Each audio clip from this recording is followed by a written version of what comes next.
We reiterate that the violent disruption of the parliamentary rerun election in Ablekuma North on Friday, July 11, 2025, represents the most serious assault on Ghana's democracy since the return to constitutional rule.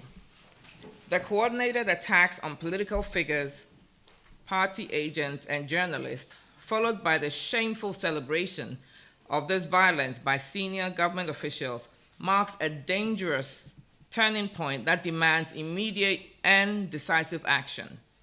This is not merely about electoral misconduct. This is about whether Ghana will tolerate the systematic destruction of democratic norms by those entrusted with protecting them. The events of Ablekuma North and the government's response to them will determine whether we continue as a democratic nation or descend into the chaos of state-sanctioned political violence.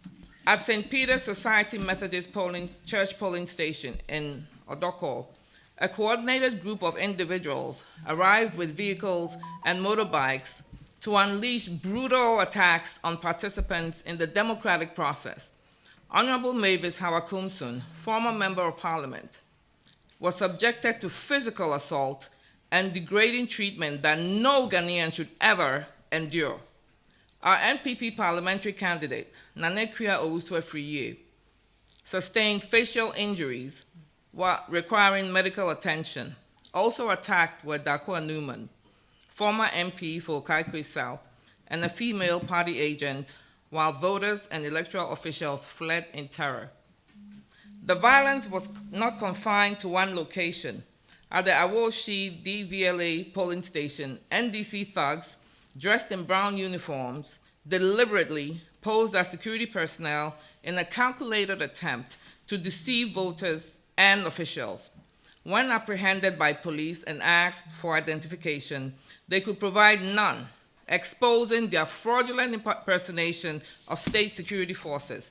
The international community has watched Ghana with admiration as we built a stable democracy in West Africa. The Ablekuma North events threaten to unravel that reputation and undermine the hard-won trust in our democratic institutions. President John Mahama now faces the defining moment of his second presidency. His response to the violence and the shameful conduct of his senior officials will determine whether his administration stands with Ghana's democratic values or tolerates the violence tactics that threaten our constitutional order.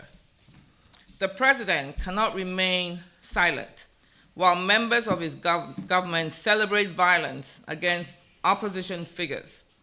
Dr. Hannah Bisiew and Malik Basintale have disqualified themselves from holding public office through their inflammatory and violence-endorsing statements.